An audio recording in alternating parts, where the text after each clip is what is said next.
What's up, everyone? Welcome back to Conflicts of Interest. This is episode 206, and I'm the host, Kyle Anzalone, talking Libya, Haiti, and Operation Whistling Pig on today's show. That is immigration enforcement's attempt to run psyops campaigns and surveil journalists under the name or the newspeak of vetting. So very interesting stuff to get into. Be sure to share the show. It's hosted at the Libertarian Institute, libertarianinstitute.org/Kyle for a full archive of my work, including the daily news roundup that I put out. So most of the things that get talked about on the show actually end up in the news roundup a day or two before. So definitely check out the roundup over there at the Institute and all the great content we have there. The show, of course, can be found at YouTube, Rumble, Odyssey, anywhere you could listen to audio podcasts, but it's also on the Libertarian Institute all podcast feed as well. And so if you want to listen to this show, Scott Horton's show, Liberty Weekly, Don't Tread on Anyone, Year Zero, check out that feed. Absolutely great content, and really recommend everybody check out what we got going on at the Institute. A great way to support everything I'm doing is just by supporting the Institute and you know what me and Scott and Sheldon Richmond and so many other great people are working on there. Also, you could donate to the show directly at Patreon or Subscribestar. The information is in the show notes page. Also, the information for crypto, Bitcoin Cash is in the show notes page if you would like to donate that way.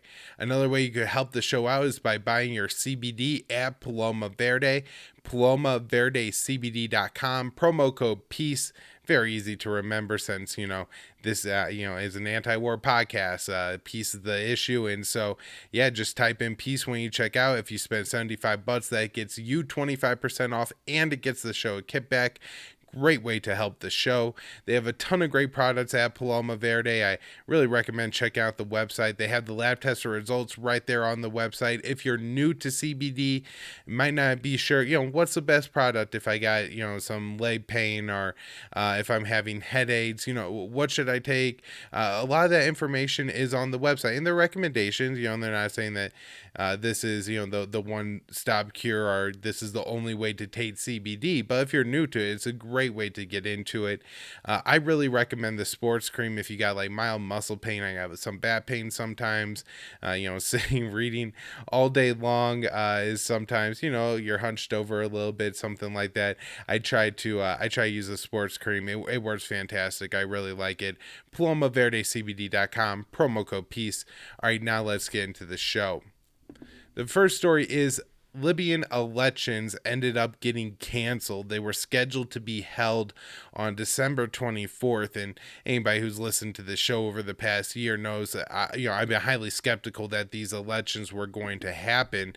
And in fact, towards the end of November, when they had their filing deadlines and we're talking about having potentially, I think 90 something candidates have filed paperwork, and 20 something had been kicked off the ballot, including the son of the former dictator of Libya, Gaddafi. His son's name is Saif al-Islam.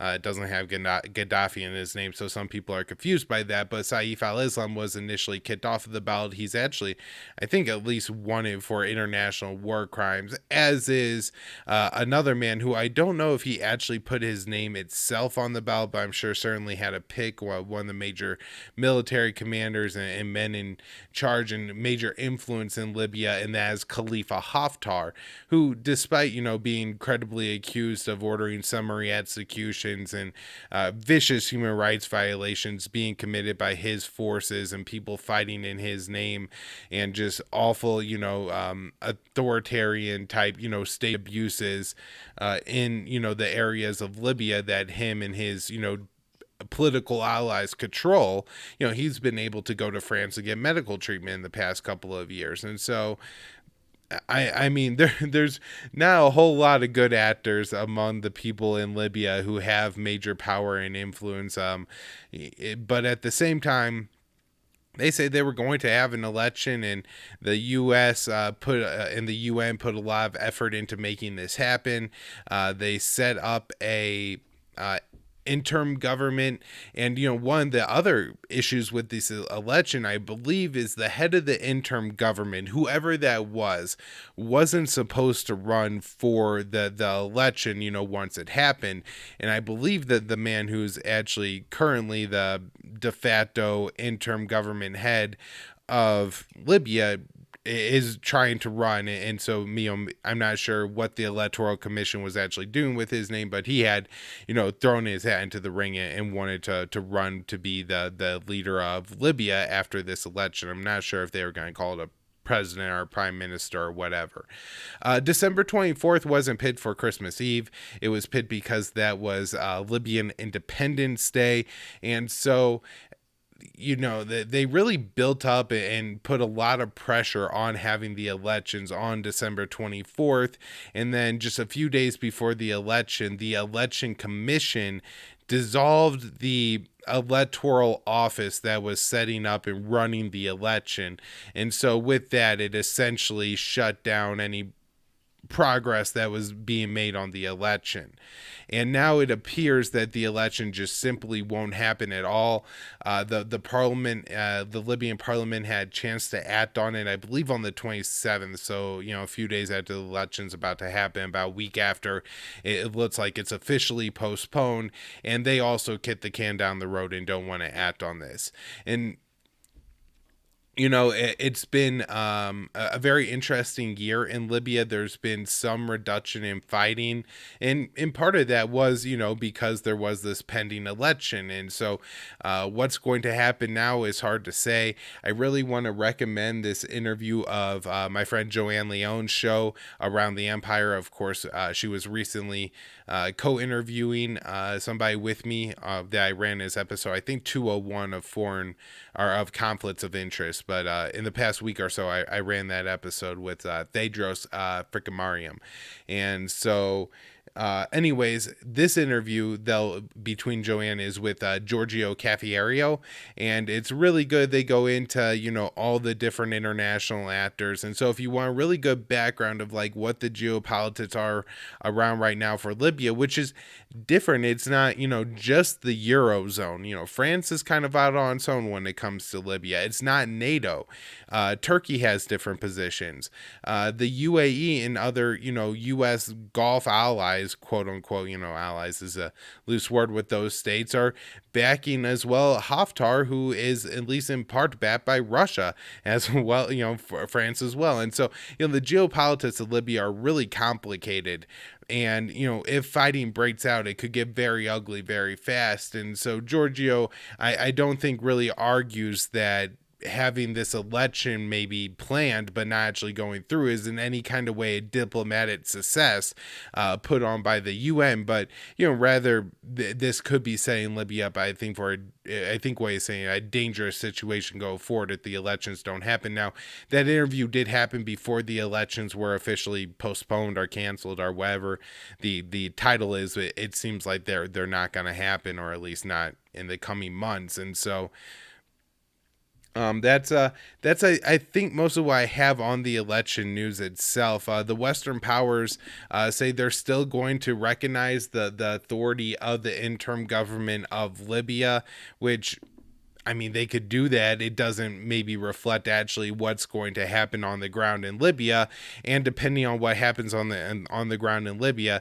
it could be absolutely meaningless that the UN or that the Western powers are making this recognition, or it could be quite significant if somebody else comes to power and then they're backing a government that has no authority.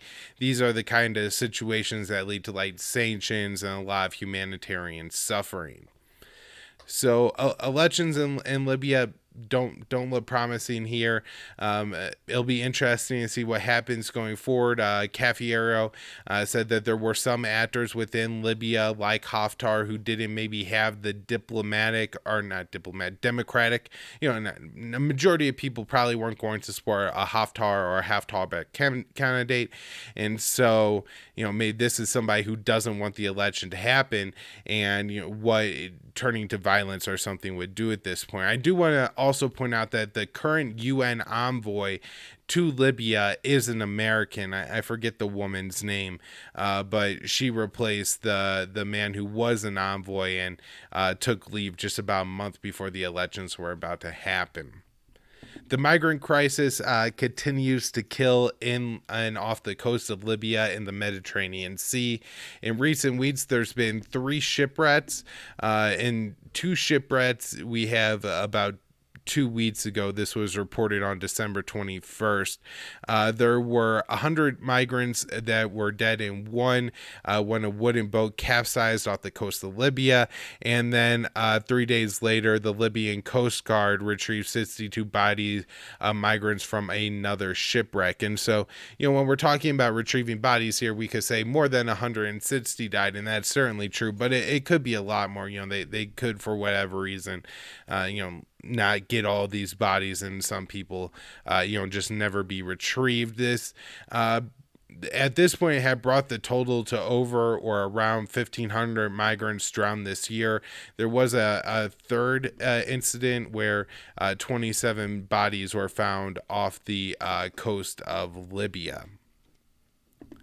And so just a couple other overall numbers for this year: 1,500 migrants drowning off, leaving Libya. Around 31,500 were intercepted and returned to Libya.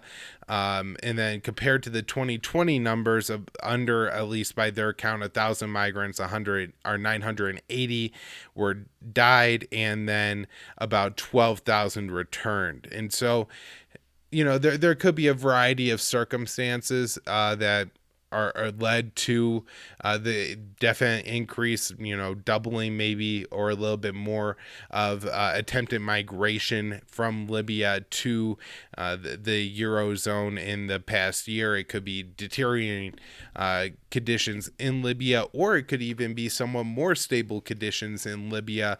If there's not constantly military fighting going on, it's a little bit easier, maybe a little bit cheaper to, get through Libya if you're trying to smuggle yourself through, if you're undocumented or something like that. And I definitely see, that being one possibility. It also could be the situation in Libya is getting a hell of a lot worse, and people are willing to do a hell of a lot more, risk a lot more in order to get out of the country. So I'll continue to talk about Libya on the show if, elections move forward or if fighting breaks out, whatever is going to, happen now. But what was going to resolve the situation in Libya seems to no longer be in play. And so we're, going to enter a new phase in, this 10-year plus war now that started when Obama, Hillary Clinton, Samantha Power kicked over Gaddafi in Libya essentially for no reason, and created this entire mess. All right, want to talk about Haiti, and particularly this story in the New York Times, which is one of the more detailed dives I've seen into potentially what happened to the former president of Haiti, Jovenel Moise. This is titled "Haiti's Leader Kept a List of Drug Traffickers. His Assassins Came for It." And it was put out December 12th. And a lot of this story, well, not a lot of this story, but a good part of this story relies on the night of the assassination. And we talked about the Moise assassination that happened in July on this show quite a bit, over the past 6 months. People come in claiming to be DEA agents, and that gets past the president's security. This is, the official story. There's maybe some questions about this. They burst into the room. They kill Moise. They shoot his wife. She pretends to be dead. And then, according to this interview, and it's her first interview, they were looking for something as she was, laying there pretending to be dead. They were frantically scouring the room looking for something, and then they found some papers. They said, "Got it," and then they left. So this story that she tells bats up this idea and reporting from the New York Times that does rely on several other sources, and does seem somewhat credible, at least, that Jovenel Moise, after he became president, started to work on a secret dossier that he hid from everyone, including his major benefactors that helped to get him elected. And that would be Charles Kiko Saint Remy and former President Michel Martelly. And then, there's other people as well, but I don't want to, get into a ton of names here or anything like that. If anybody really wants to get down into this article, they can. But those seem to be the two main actors.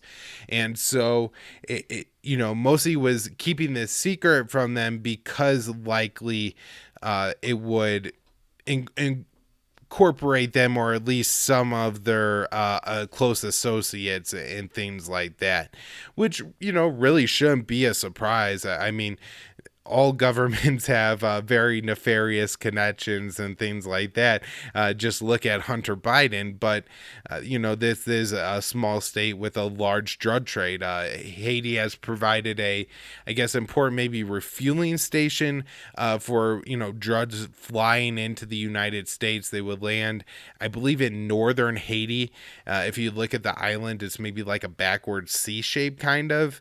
And not exactly, but in a way. And if you look, maybe the northern half of that is where you would find some of the landing strips, I believe. And in this New York Times article, one of the things they claim is that the reporters actually went to one of these landing strips and were just confronted with a guy with a machete, assuming that they must be drug traffickers. It's a very odd story, and that part of this article raised some suspicions for me. But overall, I think there are some, important statements in here, and it does get into that, there's a lot of people within the Haitian elite that, the people that run that country that is involved in the drug trade and everything like that. Now, one of the things going on is, I guess, Moise was planning to give the dossier once it was complete to the DEA. Now, I guess I kind of wonder and have some suspicion of how serious the DEA was.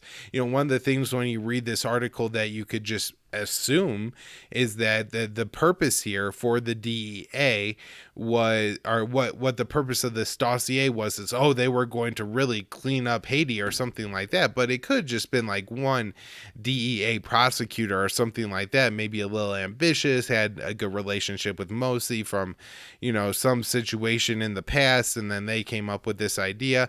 But it doesn't mean like the U.S. government was going to pursue it. Or I just want to be very clear about that. That's an assumption sometimes you can make when you read something like this. They were really close to cleaning up the drug.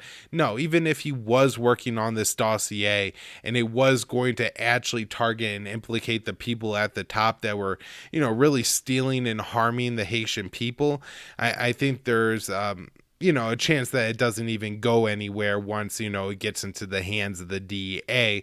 And that's just, one important note I want to make. Now, all right, I think the other note I have on the actual assassination, because this article gets into some other stuff about Haiti I do want to talk about, but the other note on the assassination is that, I guess, Moise was very skeptical of the head of like the presidential guard, or whatever the hell they call it in Haiti.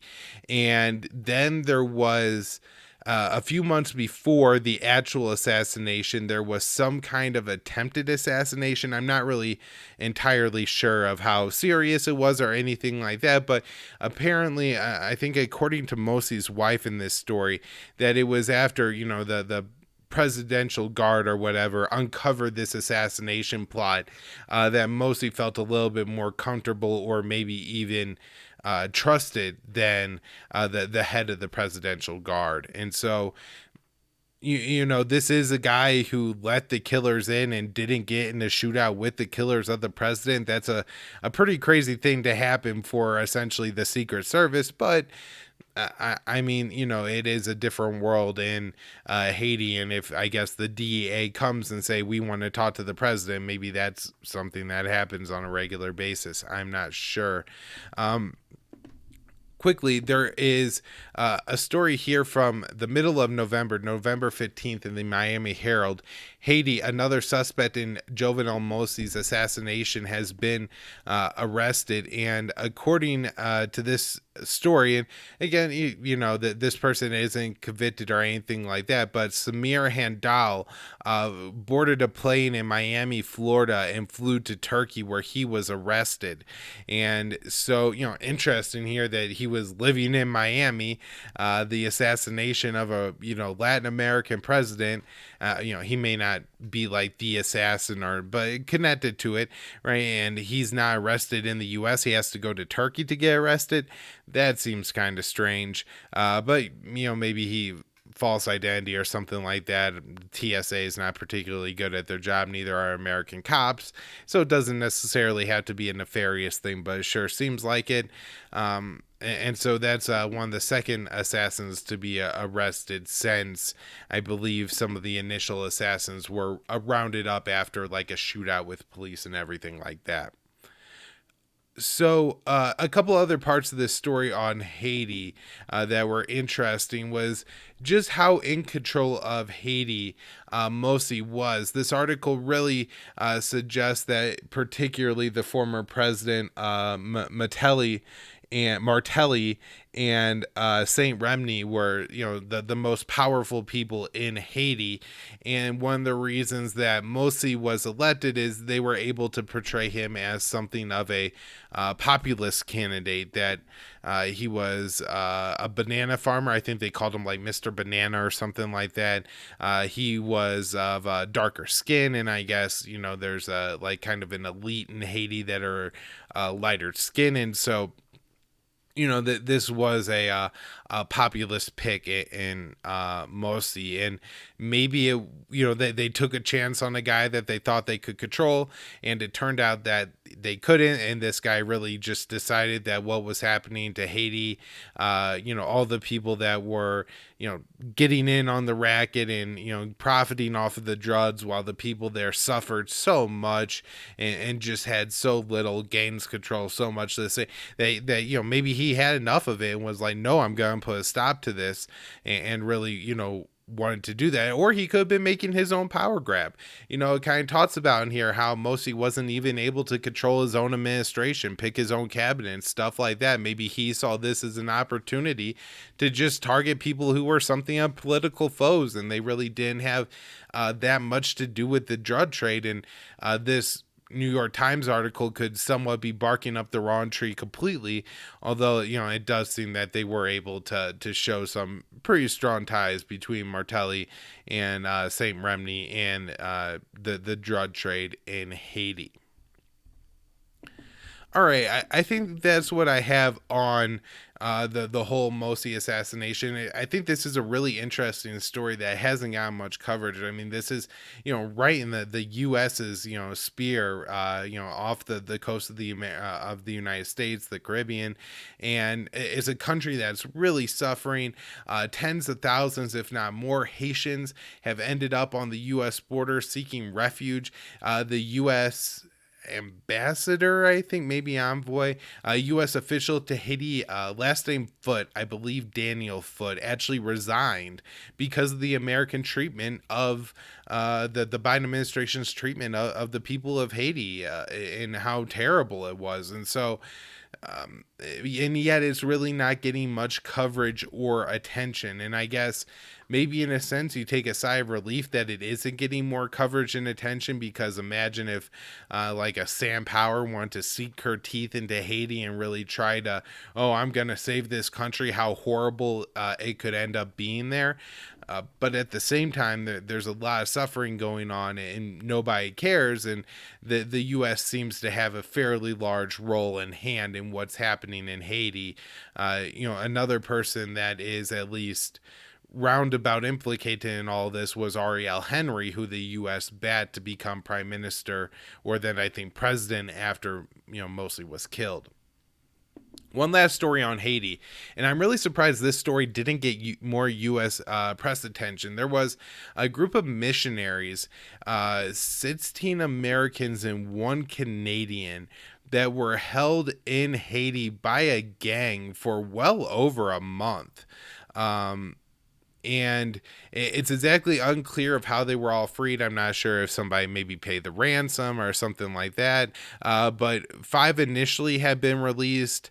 Not sure, why 5 and not the whole 12. And then the remaining 12 hostages were freed a couple days, maybe a week or so before Christmas here.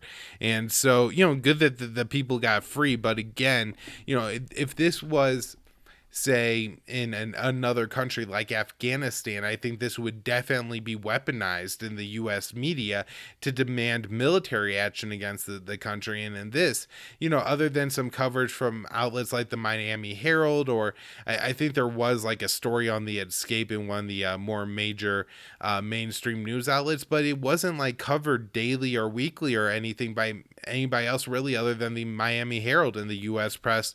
Maybe the Christian Science Monitor, I think, saw and read a couple articles from there on it, but just not a whole lot of coverage of this story that really could have been used to generate U.S. intervention. So it's always interesting when those kind of things don't happen. All right, now let's move on and talk about this Operation Whistling Pig. The Yahoo News put out a really detailed story on this, and you gotta like read this with a grain of salt, because a lot of these statements and everything in this story is coming from the ICE agent that was spying on journalists, and he really doesn't think he did anything wrong. But I think, as they just report his quotes as they are, it's very telling. So Operation Whistling Pig was started by ICE agent Jeffery Rambo, and he was, let me make sure I get this right, assigned to the Customs and Border Patrol National Targeting Center and then the Counter Network Division. And the goal of the Counter Network Division was to be the bridge between law enforcement, like I guess more local law enforcement, and the intelligence community.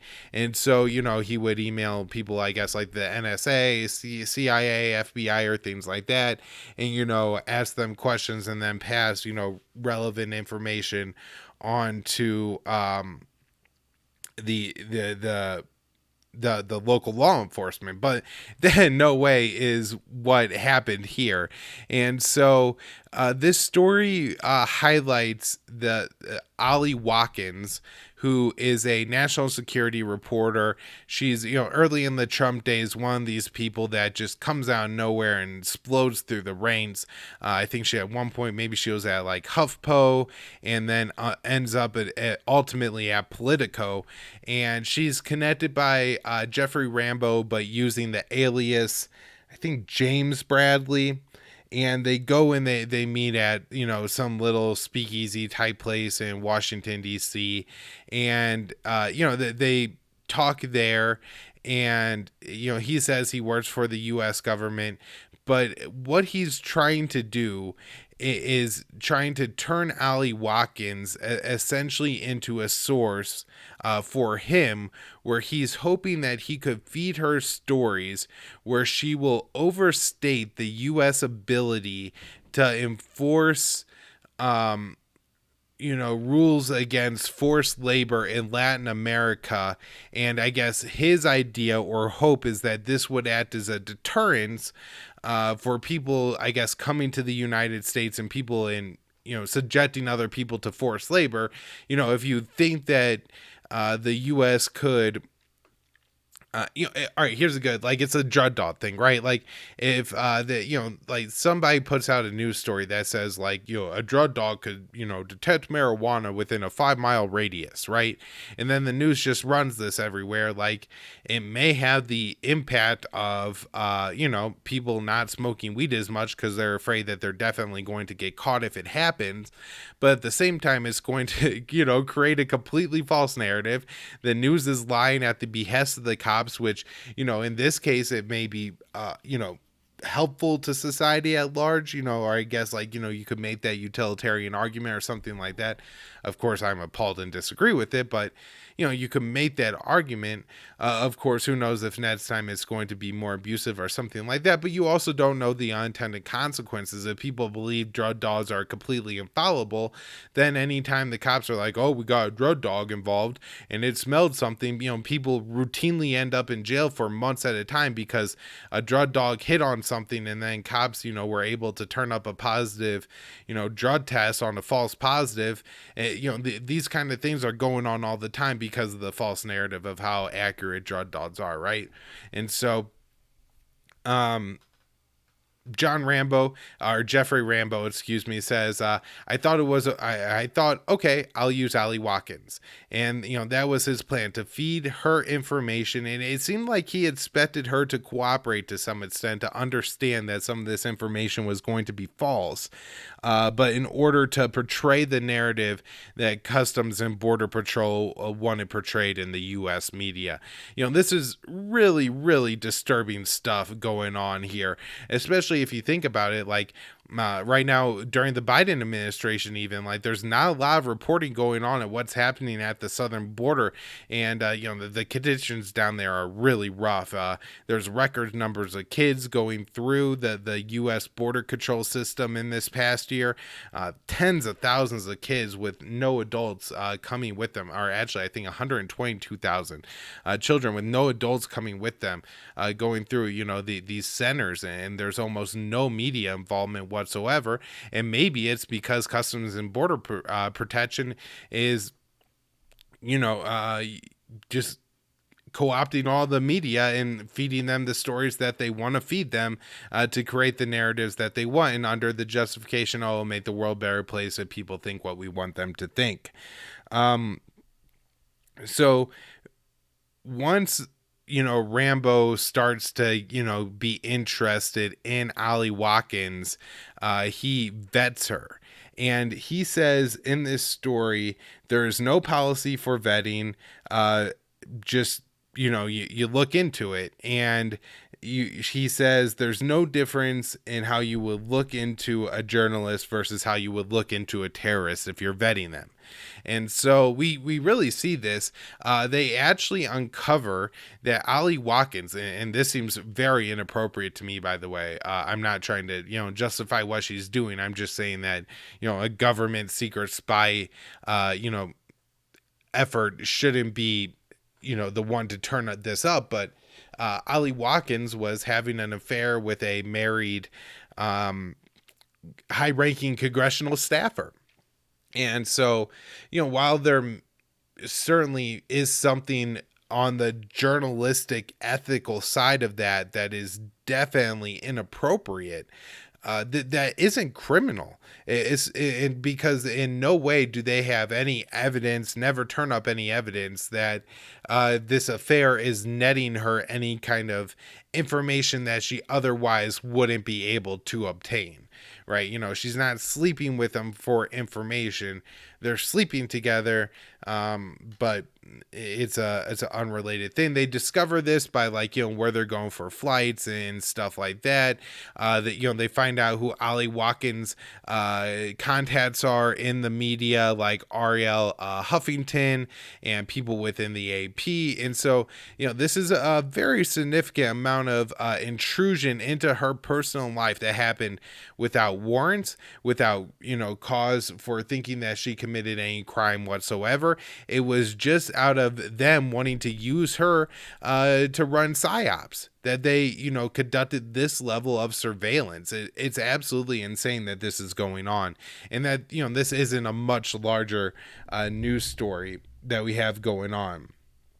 Now, there was a report into all this by either the Department of Homeland Security or CPD, and they found that it was all, maybe not great, and they'd say they don't run psyops, but it was all above board or whatever. But really, this should have been expected. Apparently, the division that Rambo was working in, his supervisor called the team Wolf, short for way out in left field, and being an expression that, you're just out there. There's no like regulations or rules are really, you're kind of just out there on your own doing what you're doing, and nobody's really gonna stop you or anything like that. So as far as it goes, it's not like Ali Watkins' life was ruined or anything like that through this. The affair was exposed, but again, it's probably something that should have been public attention anyways, and certainly should be an embarrassment for Politico if their reporters are sleeping, with married congressional staffers. But other than that, this is just a crazy amount of power that the immigration enforcement has, and apparently could carry out at will, and through a agency or through a division of CPD that people really don't know about. They know about the NSA, but this is fairly intrusive as well, and CIA like operations being carried out in America by our police agencies and all that. So I think that covers what I had on this. One other thing I want to note is that in this article, Jeffery Rambo was upset with Ali Watkins because after they had drinks the initial time they met under his false name, she did exactly what I would have done, went back to the bar the next name and asked the bartender for the receipt of the guy that she was having drinks with, and the idiot used his actual credit card, didn't pay with cash, and so she got his real name and found out who he was and what he was doing. So, that's just an interesting little trick if anybody is interested in that. Rambo, again, was very upset by this. And so it's this weird double standard, right? Where the guy sees nothing wrong with what he did to Ali Watkins and the surveillance of all the other journalists that went on. But at the same time, there is, somebody just finds out his credit card, the name from his credit card after he had drinks with her, and he's all upset that the person, maybe the bartender shouldn't have done it, but I'm really not surprised that they did.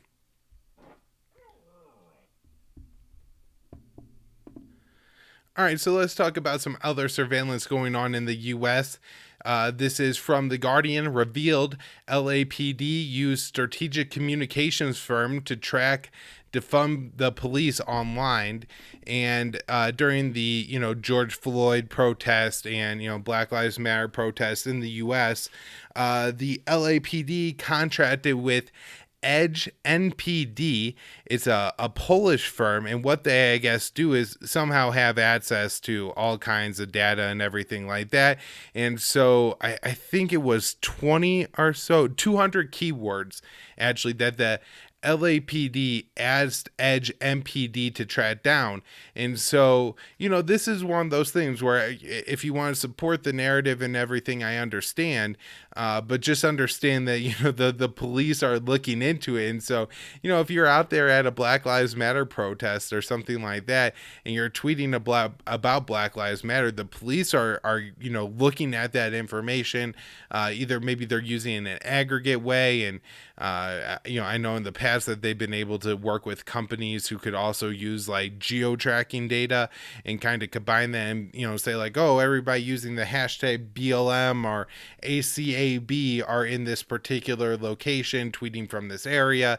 That's, data that the police use for something. And just the police, I guess, having a company sift through and pick out the people who are calling to defund the police is rather disturbing and could lead to some pretty serious retribution. Doesn't seem like that's happening yet in America, that the police are using these companies to find people who tweeted out like F the police or something like that, and then they go and vandalize their car. Although I have seen cases of people at least posting online and claiming that, after they maybe posted a picture of a cop like in an idling car sleeping while he's supposed to be on duty, or like these people who will take a picture of like a cop with a brake light out or something like that, and they'll send a message to like their local police department and be like, hey, is it illegal to have a brake light out? Would you get pulled over for that? And they'll of course say yes, and then they post the picture of the cop with the brake light out. And I've seen reports of people saying that after that they felt targeted by police and were pulled over by police. But so like you can get targeted by police from something you post on social media, but I don't know if that's happening yet from this aggregate data. But something certainly seem to be concerned about. Also, calling for defunding the police and then the police using taxpayer funds to spy on the taxpayer is a really disturbing irony. We have Boston police taking $600,000 it stole, I guess it claims, from like drug busts and stuff like that, and use that money to buy surveillance equipment without notifying the Boston government. And so I think they bought Stingrays with the money. And this is just another example of, cops running completely wild, but also, part of the reason why we should all be concerned with the police being able to and seizing a lot of money. We had the feds. This is interesting. I've been talking about on the show a little bit how the IRS has been seizing billions of dollars in crypto, particularly Bitcoin. But this from CNBC, the U.S. government has a massive secret stockpile of Bitcoin. Here's what happens to it. And over the years, the U.S. has sold, I think, 185,000 Bitcoins. Of course, nowhere near for the market value they should be sold at. And they auction them off, I think, at times. At one point, somebody bought 500 Bitcoins for around $5 million. That's now worth $23 million. Tim Draper bought 30,000 Bitcoins for 19 million in 2014. That's worth 1.3 trillion today, or billion today. And so we're talking about crazy numbers of the government just selling these Bitcoins. Real questions on like how you get signed up to get these Bitcoins, how the government decides to sell them. If you're going to auction them off in groups of 30,000 or something like that, I would imagine you get near the value that you would get if you just sold them off in small chunks of one Bitcoin or just whatever somebody wanted. Like if the government just sells any Bitcoins it has for market value, whoever goes to the site first and types in their information could buy however many they want, for however little they want. If some dude just wants $20 in Bitcoins, the government should just sell it to him for market value. If you have to have enough Bitcoins to buy $30,000 worth of Bitcoins at a time, well, that's going to really limit the market of the people who could potentially buy those Bitcoins. And I gotta say, I don't know enough about the Bitcoin market and how it's worked and how it's fluctuated over the years. But I'd be really interested in somebody who is a lot more familiar with the Bitcoin market being able to look into this and doing some analysis on when has the U.S. sold these Bitcoins? Who have they sold them to? What has been the impact? If the U.S. government dumps 30,000 Bitcoins on the market and under market value, what happens to the Bitcoin market when that happens? And how much is the U.S. government using this to tamper with the market? And of course, even if the U.S. is selling these things in a corrupt fashion, they're not getting nearly the value they should for them. They're still making billions and billions of dollars off of this. And so where are they getting these Bitcoins? And how do you get them back if the government wrongfully takes them is a major question. And also, where does this money go once it's taken? And it just seems like a real incentive to just let the government seize all the crypto they want. I think this has to be a real concern for people very much in the Bitcoin community. And I'm not saying you should stay away from Bitcoin because of this, but look, if the government really starts to sink its teeth into and just starts seizing all the Bitcoin it can, it's going to really screw up the Bitcoin market. And it could be a way for the government to make tens of billions of dollars too. Facebook says that 50,000 people, not 500, 50,000 people have been targeted on its platforms by six spyware companies. And I think most of these companies were, being used by state actors. And so this is NSO Group and Black Cube, two Israeli firms.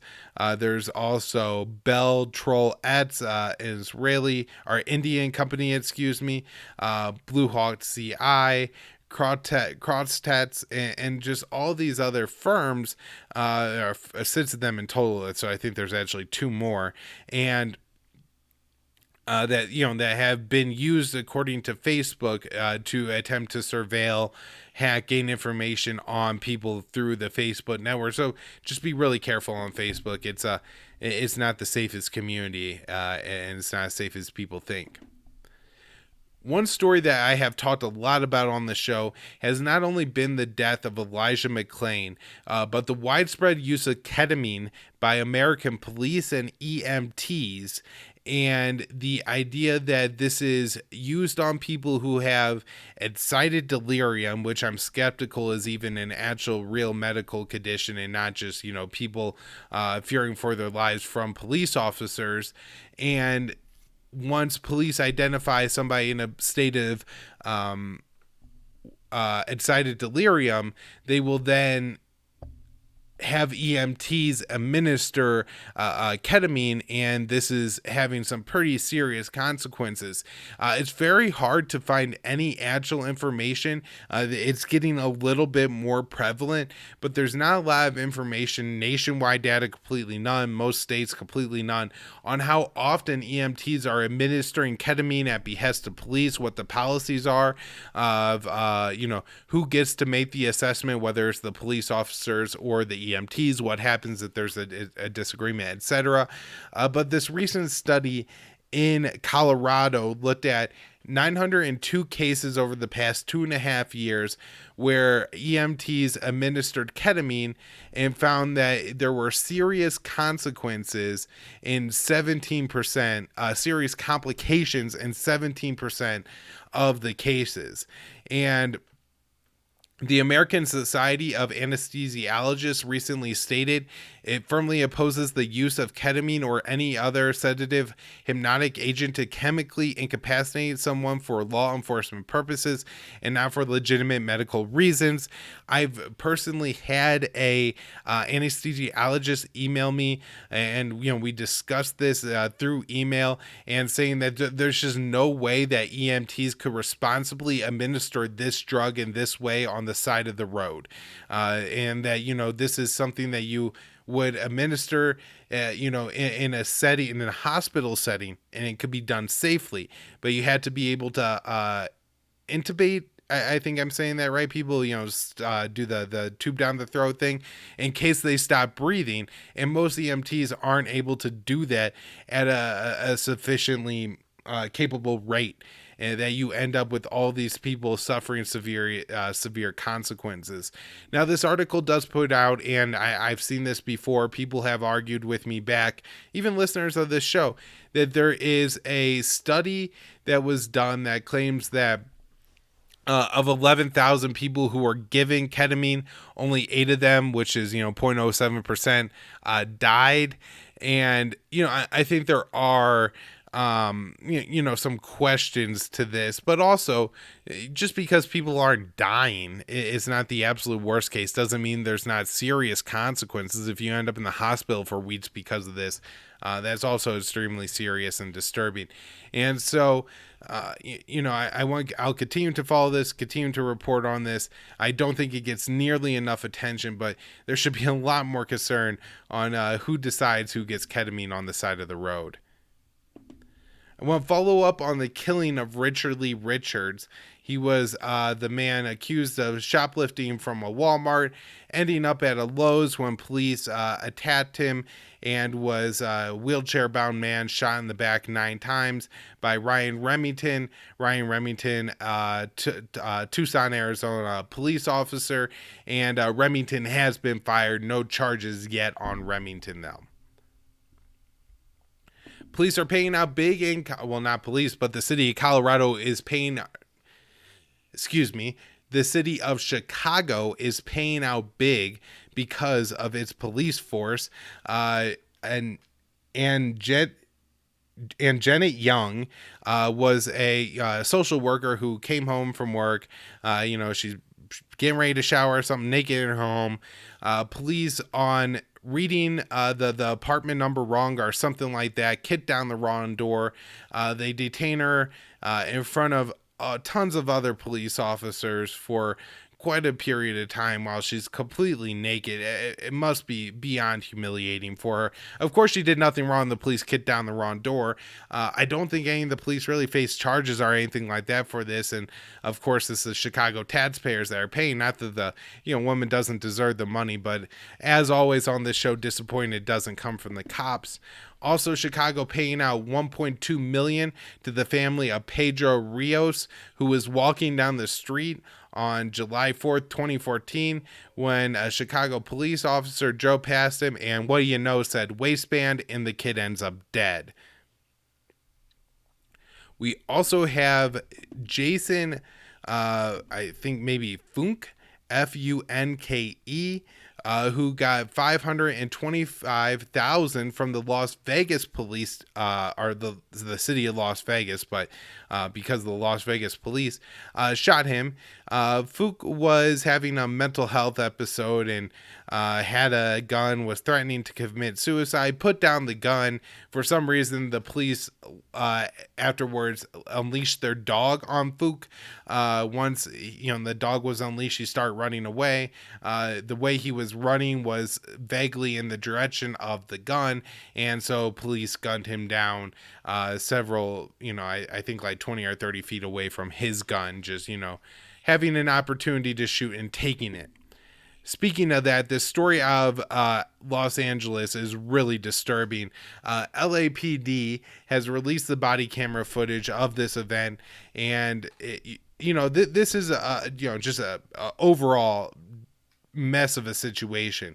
You have Daniel Elena Lopez, who I'm guessing is either in some kind of drug-induced or mental health episode, swinging, I believe, like a bike lock on a chain around in a department store. You're watching the video. You can see one, blood on the ground, one woman laying on the ground, bleeding, from, it looks like her head. It may not bleed, but that's, what it looks like from the video. That's what the cops see. And police show up. And this one particular cop shows up with a rifle, and, he's walking through the other police officers saying, I have the rifle, let me go first. I have the rifle, let me go first. That officer then gets to the point where he sees Lopez and Lopez is attacking someone at that time. And so the officer immediately fires his rifle at least 3 times. I think I heard 3 shots on there, and kills Lopez.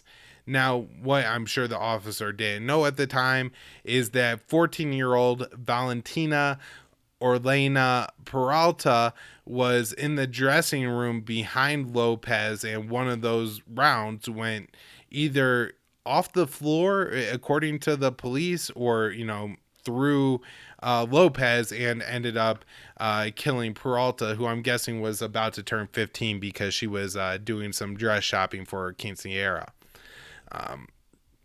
You can't imagine a worse thing happening for the family, right? To have their daughter, who they're about to celebrate becoming a woman, end up getting gunned down when a bullet flies through a wall. Now, you have to really wonder, though, if she had to die, if one of the officers with a 9mm had fired, if maybe that bullet wouldn't have gone, through Lopez or bounced off the floor, and then carried enough momentum to go through the wall of the dressing room, and then, still have enough force to hit and kill the young 14-year-old girl. And so it's very disturbing to me. And also, if you watch the video of the cop who seems to be the one to take the shot with the rifle, I'm not sure if anybody else shot, he gets on the scene, grabs his rifle, and is walking at an extremely fast pace. He's like pushing his way to the front of the line of cops. I'm not sure why it would even possibly be Los Angeles police policy to like go after somebody with a rifle versus a handgun. And maybe there was some report that this guy was wearing body armor that I'm unaware of. Certainly not every last detail of this story is yet known. But there's no reason to take this gun, especially since Lopez only appeared to have a melee weapon, and not that it couldn't have potentially been a deadly weapon.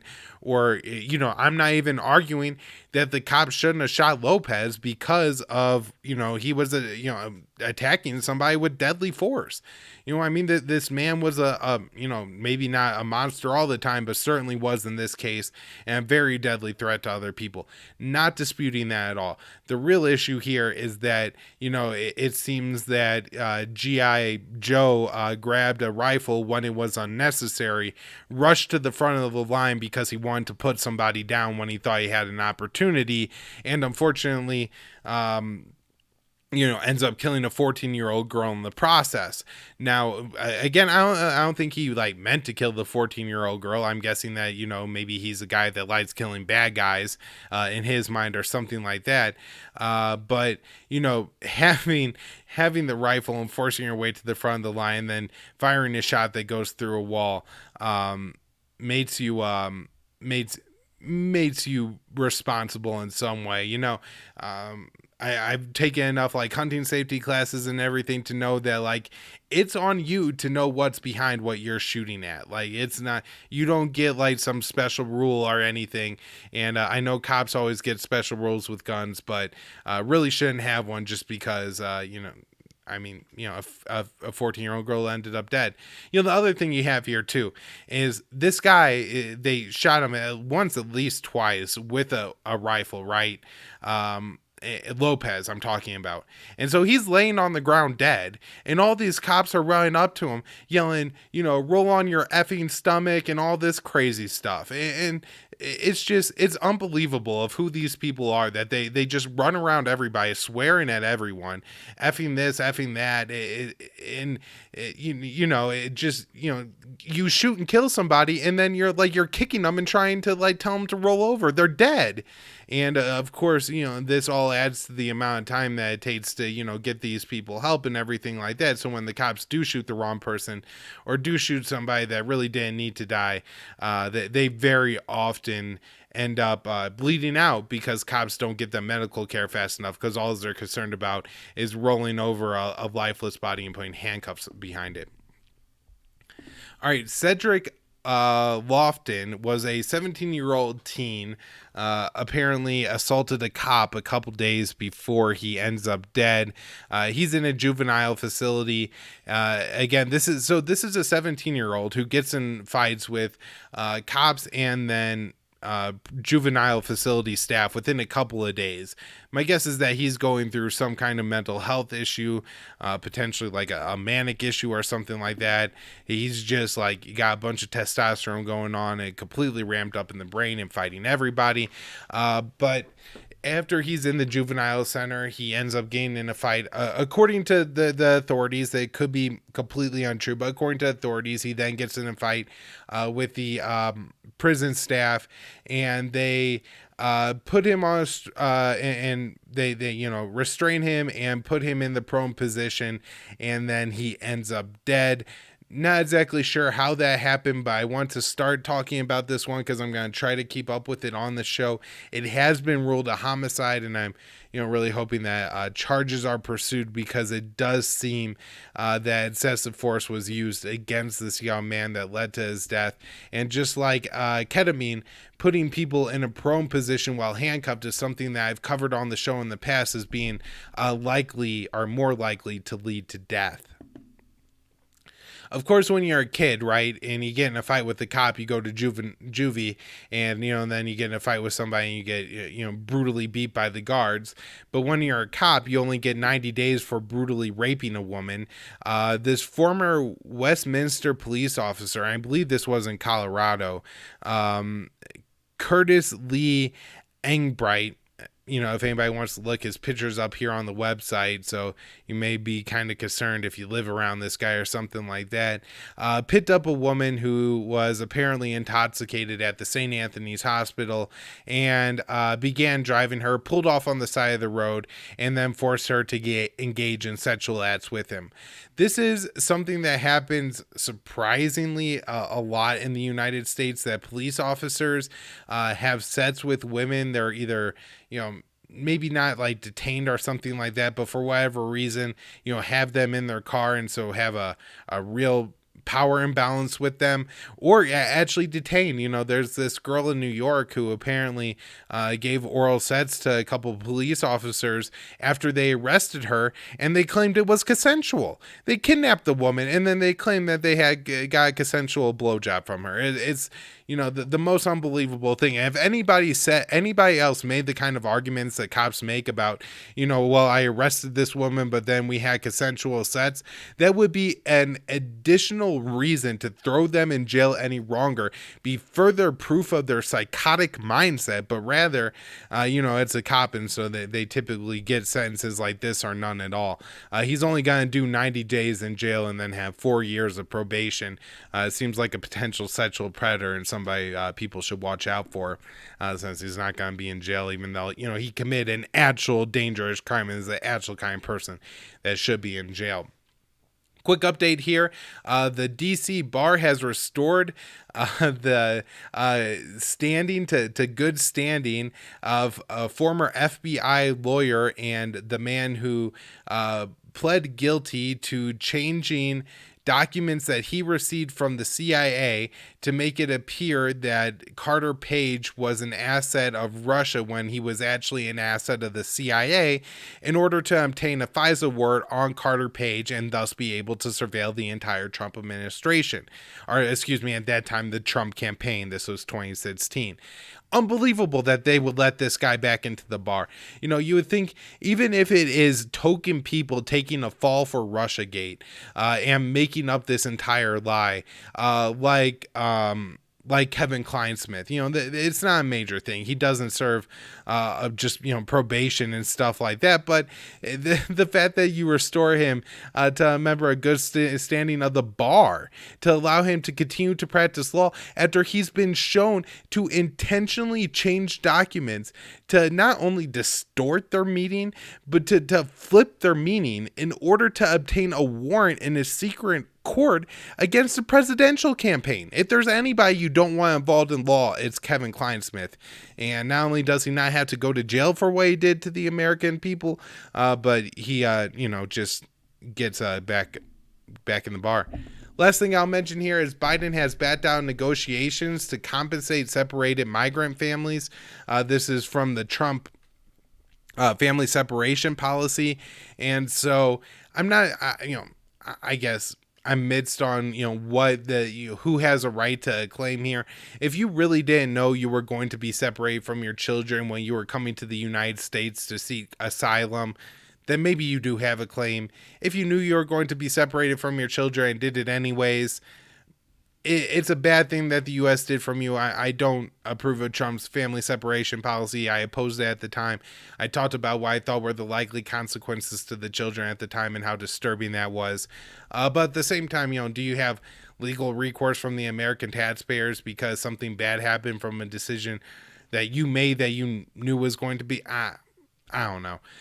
So I have mixed feelings about that, but it is interesting that, how little attention and criticism gets made to Biden's immigration policy from essentially anywhere other than like the far left, like a Truth Out. It is one of the only places that you could find critical reporting on Biden's immigration policy. And that's pretty disappointing. Anyways, that's where I'll wrap up today's show. Hope everybody's enjoying it. Still planning on getting that bonus episode out this week. Planning on recording with Connor later today to get out another episode on Russia, China, and Iran for you guys. All the important stuff going on there. But tons of stuff going on in the news, and I'll keep having it here. Just subscribe to the show, support the show, and be back with more shows this week.